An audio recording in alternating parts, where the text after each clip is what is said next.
Welcome to episode 4 of Expert Speak. Today we're going to talk about differentials and diff locks.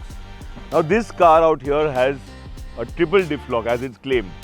But before we move to triple diff locks, let's see what a differential does. Now every car comes with an open differential. Why do I need a differential? A differential lets two wheels move at different speeds. Why do I want two wheels to move at different speeds? So that I can take a turn. If I had two wheels moving at the same speed, one wheel would either get dragged or one wheel would need to hop and skip. So for that reason, a differential will let two wheels move at a different speed and you can take a turn very easily. So now differential has two jobs. First, it lets your wheels move at different speeds, and second, it lets you balance the power. Now this is a very important term, balance. The biggest misconception in this industry is if one wheel loses traction, all the torque goes to that wheel, which is actually wrong.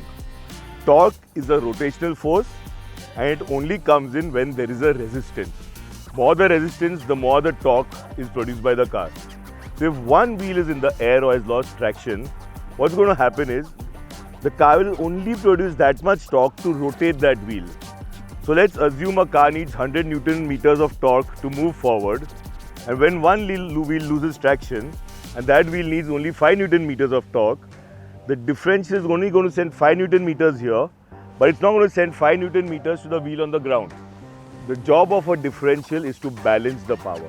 So 5 Newton meters here, 5 Newton meters there. And if that happens, that 5 Newton meters is not enough to move the car, so you are stuck. In this case, now I need a differential lock or a diff lock. When I engage the diff lock, it locks both these together. Now the differential is technically non-existent, and now the power or the torque would go to that wheel as much as required. It will move both the wheels at the same speed and it will let your car move out. So that is a diff lock. Why do I need 3 diff locks, you ask?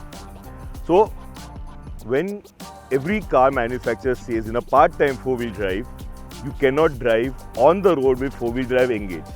The reason for this is the transfer case spins both the propeller shafts at one speed, and therefore if you take a turn, there's a mismatch of speed and you'll end up with something known as drivetrain wind-up, which you don't want.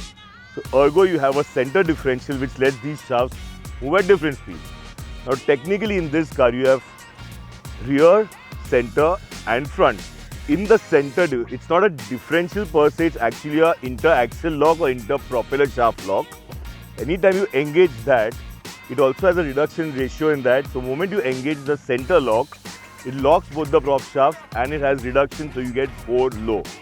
That's when you go off the road.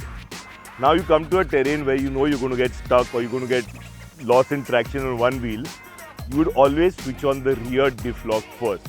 Because if you're climbing, all your weight is to the back of the car, so you want the rear wheels to push you in front. So that's when you engage the rear diff lock. But if you're in a situation where you're going to keep transferring weight front, back, like articulation humps or moguls as they're also known as, that's when you also need the front diff locks.